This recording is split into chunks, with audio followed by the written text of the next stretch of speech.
यहाँ शहीद स्मारक पे, जयपुर स्थित शहीद स्मारक पे रीट लेवल 2 की बहाली को लेकर छात्र धरना दे रहे हैं। इस धरने का आज 7वां दिन है। 7 दिन से लगातार यहाँ छात्र धरना दिए जा रहे हैं, पर अभी तक यहाँ पर किसी की तरफ से कोई कार्रवाई या किसी तरह की कोई मांग इनकी सुनने के लिए कोई आगे नहीं आया है। छात्रों ने इसको लेकर कल कैंडल मार्च भी किया। लगातार नित नए तरीकों से सरकार का ध्यान अपनी ओर आकर्षित करने की कोशिश ये छात्र लगातार कर रहे हैं। क्या अभी तक क्या स्थिति लग रही है, कैसा लग रहा है? 7वां दिन है आज आपका।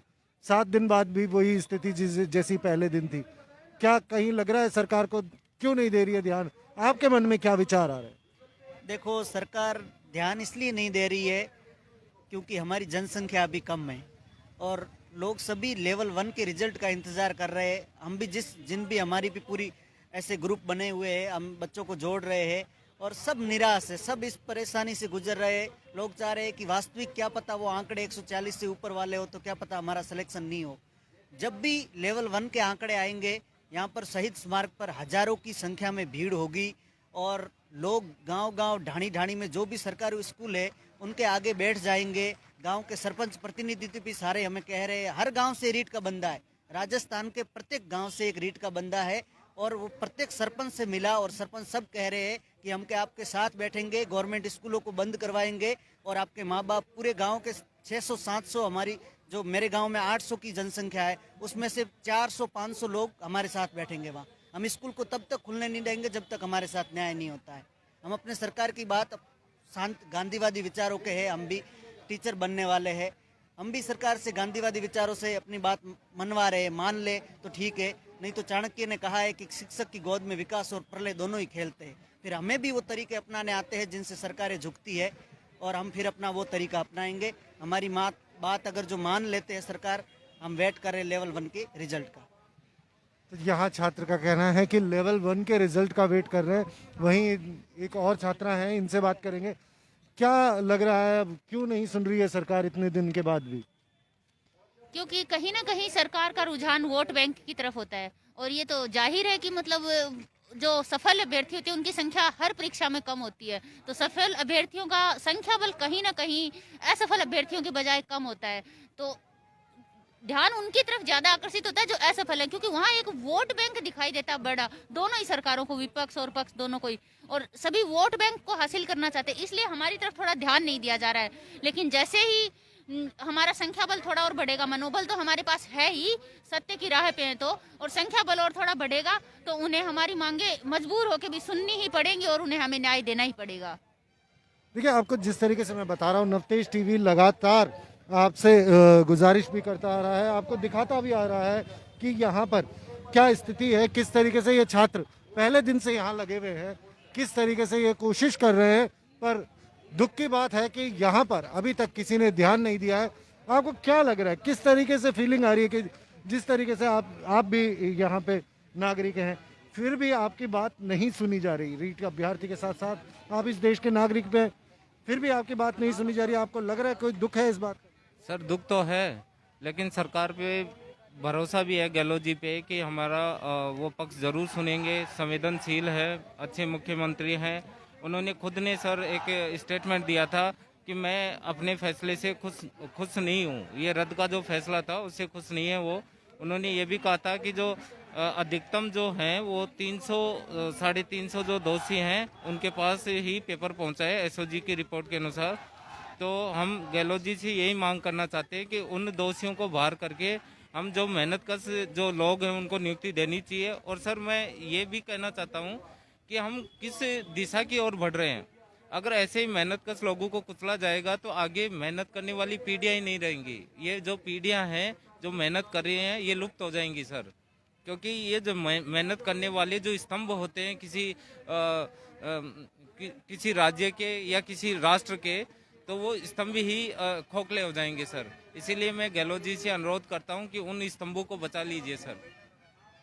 तो आपने देखा किस तरीके से यहाँ छात्र की पीड़ा भी दिख रही है, साथ ही साथ गहलोत सरकार पर और मुख्यमंत्री अशोक गहलोत पर एक भरोसा भी यहाँ छात्र दिखा रहे हैं, जो कह रहे हैं कि मुख्यमंत्री अशोक गहलोत संवेदनशील है, उनकी बात सुनेंगे, उनकी बात को समझेंगे और उनके लिए कोई ना कोई न्यायोचित फैसला करेंगे। वहीं एक और छात्र हमारे साथ है, इनसे बात करते हैं। क्या कितने दिन से यहाँ बैठे हुए हैं? सभी से वही सवाल, अब आगे क्या क्या सोच है आगे?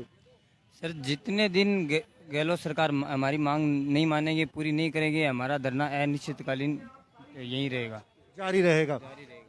धरने में जिस तरीके से आप देख रहे हैं, आप इतने दिन से यहाँ 7 दिन से आप यहाँ लगे हुए हैं धरने में कई किस्म की परेशानियां आती हैं, तो उनको भी फेस करते हुए जारी रखेंगे धरना? हाँ जारी रखेंगे सर। हमारे तो हर किस्म की परेशानी आती है, लेकिन हम जारी रखेंगे जो भी हो, चाहे कोई भी हो।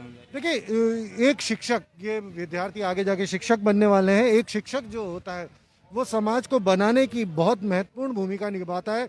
वही शिक्षक अगर इतने संघर्षों के बाद अगर अपनी मंजिल पाएगा या मंजिल नहीं पाएगा तो कहाँ जाएगा, ये समझने की बात अलग है। पर अगर मंजिल इतनी संघर्षों के बाद पाएगा तो कहीं ना कहीं एक खिंता भी एक शिक्षक के मन में आ सकती है। वहीं अब पीछे और यहाँ कुछ विद्यार्थी बैठे हुए हैं, इनसे बात करेंगे।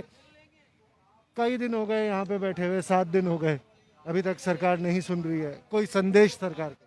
तो सर ये है कि हमने जो 3 साल तक मेहनत की है ना, उसका हक के लिए हमें किसी हद तक जाना पड़ेगा, हम पीछे नहीं हटेंगे।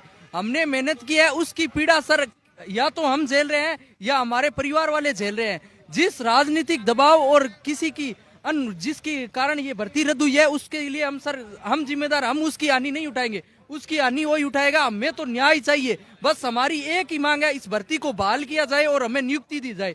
हमें नई भर्ती और नई पैटर्न से कोई मतलब नहीं है, हमें सिर्फ 16,500 पदों से मतलब है, उसे हम नियुक्ति दो। और हमारी मांग यही है कि इस भर्ती को जल्द से जल्द बहाल करके हमें न्याय प्रदान करे। कुछ सीटें भी अब बढ़ा दी गई हैं रीट में, तो क्या लगता है आपको सीटें बढ़ने से फायदा होगा? सीटें बढ़ने से हमारा क्या फ़ायदा होगा? हमने तो 3 साल से मेहनत की है, उसका कोई फ़ायदा नहीं मिला, तो सीटों से क्या होगा? तो अब आप क्या संदेश देंगे सरकार को, क्या आपके लिए क्या किया जाए? हमारे लिए ये बहाल की जाए भर्ती। हम 3 साल से मेहनत किए, गरीब परिवार से हैं, आर्थिक सहयोग कुछ भी नहीं है हमारे पास है, बिल्कुल बहाल होनी चाहिए, हम यही मांग करते हैं। देखिए, यहाँ लगातार इस तरीके की मांगे हैं जो कि चल रही हूँ। जांच करनी चाहती है तो हमारी भी कर ले, 16,000 की एक साइड में बिठाकर 16,000 की जांच नहीं कर सकती क्या सरकार? तो इनका कहना है कि अगर सरकार जांच करना चाहती है तो हम 16,000 लोगों की भी जांच कर ले, 16,000 लोगों की भी जांच की जा सकती है और वहां पर बात की जा सकती है। वहीं यहाँ एक और विद्यार्थी हैं, इनसे बात करेंगे। आप यहाँ पर कितने साल से तैयारी कर रहे हैं? सर ये मैं 8 साल से तैयारी कर रहा हूँ, 2014 से लगा करके 2000 आप 8 साल से तैयारी कर रहे हैं रीट की? नीट की।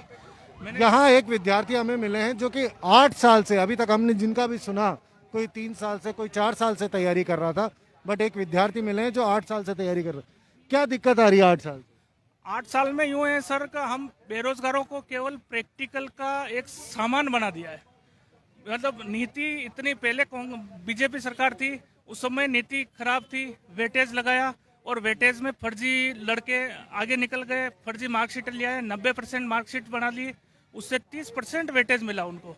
और हम पुराने वाले 2001 के अंदर मैंने ग्रेजुएशन किया है, तो उस समय मेरे 58% थे, तो एक 60% भी मानते हैं तो 18 नंबर ही मिला मुझे 30 में से।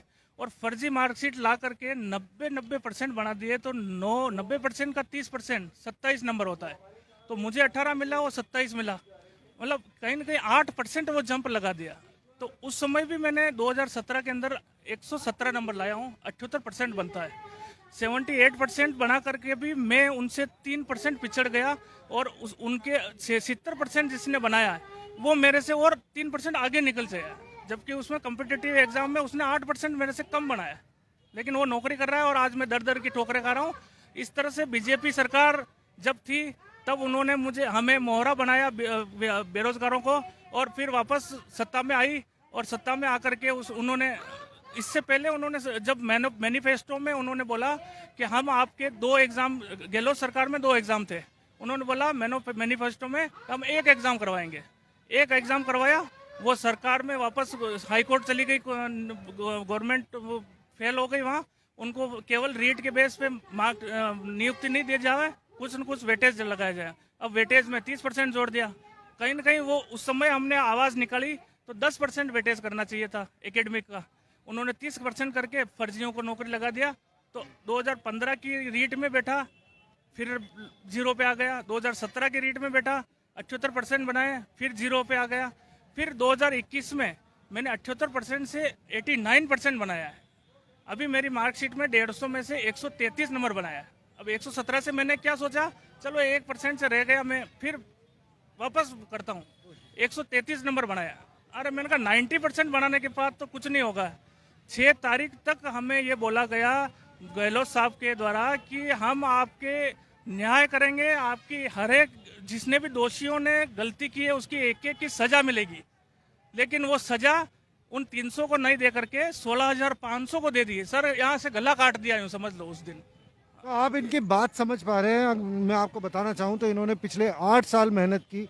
इन्होंने पहले कम मार्क्स आए, वेटेज के कारण ये रह गए। 78% बनाया था, पर इनसे जिसने 70% बनाया वो वेटेज के कारण इनसे आगे निकल गया और नौकरी कर रहा है, ये उससे पिछड़ गए। फिर भी इन्होंने हिम्मत नहीं हारी, 2017 में भी कोशिश की, फिर 2021 में 90% तक ये अपने आप को लेके आए। और 2021 की जब ये इन्होंने कोशिश की, उसके बाद रीट लेवल 2 को खारिज कर दिया गया, रीट लेवल 2 को बंद कर दिया गया। इनके लिए एक निराशा का सबक। क्यों? क्योंकि 8 साल से अगर कोई इतनी मेहनत कर कर यहाँ तक पहुँचा है तो उसका दर्द वो ही समझ सकता है। आपको कैसा लग रहा है अब? क्योंकि 8 साल की इतनी बड़ी मेहनत, उसके बाद एक एक स्टेप करके, जैसे हम लोग नॉर्मली सब कहते हैं, हमारे बड़े बुजुर्ग भी कहते हैं कि सीढ़ी बाई सीढ़ी चलो तो आगे बढ़ोगे। तो आपने सीढ़ी बाई सीढ़ी भी मेहनत करके देखी, फिर आज ये रिजल्ट देख के आपको कैसा लग रहा है? अब सर 2017 में मैं जब 1% रहा था, उस समय मुझे गहलोत साहब ने मैनिफेस्टो के अंदर ये बोला कि जितनी भी बीजेपी सरकार की ये जो रीट की विसंगतियां हैं, हम उसको उखाड़ फेंकेंगे। और वास्तव में उन्होंने मेहनत करके सारी विसंगतियां दूर कर दी। जो 70-30 वाला वेटेज था उसको 90-10 कर दिया डोटासरा जी ने। ये बहुत अच्छा काम किया उन्होंने। उसके बाद हमारा अंदर वापस ये जागा जमीर, इनका कुछ नहीं, 1% छोड़ो, वो 78 बने, अब की बार 90 बनाएंगे। और पूरे 10-10 घंटे मेहनत करके 6 महीने तक 10 घंटे तक मेहनत की। मेरे भाई की शादी बिल्कुल 0 कर दी, मेरी बहन की शादी में नहीं गया, अंकल के लड़के कब शादी किए पता ही नहीं चला। ये सब चीज़ें हटा दी, हम केवल पढ़ने में ध्यान दिया। और मेरे बच्चे कहाँ पढ़ रहे हैं, कैसे पढ़ रहे हैं, कोई नहीं है। वो 8th क्लास की बोर्ड का एग्ज़ाम दे रहा है, एक छोटा वाला 6 का एग्ज़ाम दे रहा है, मिसेज लेवल 1 का एग्ज़ाम दे रही है। हमारे घर के अंदर जो भी आया एक फ़ोटो खींच के ले गया कि 4 के 4 चारों पढ़ रहे हैं। 10-10, 11-11 घंटे तक पढ़ाई की।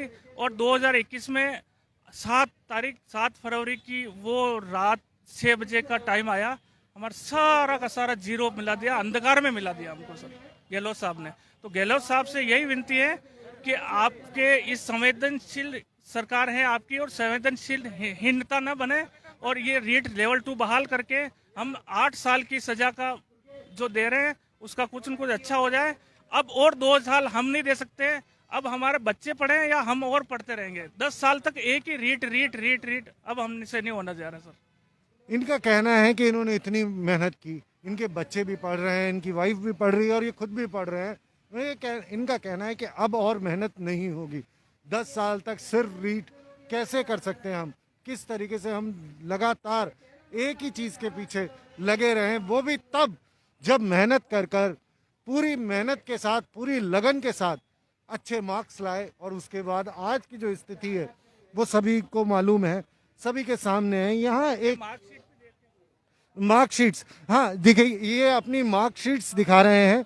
ये देखिए, ये अपनी मार्कशीट्स दिखा रहे हैं जो इन्होंने कलेक्टर महोदय को हमने उदयपुर में धरना दिया जी, और वहाँ पर हमने ज्ञापन दिया।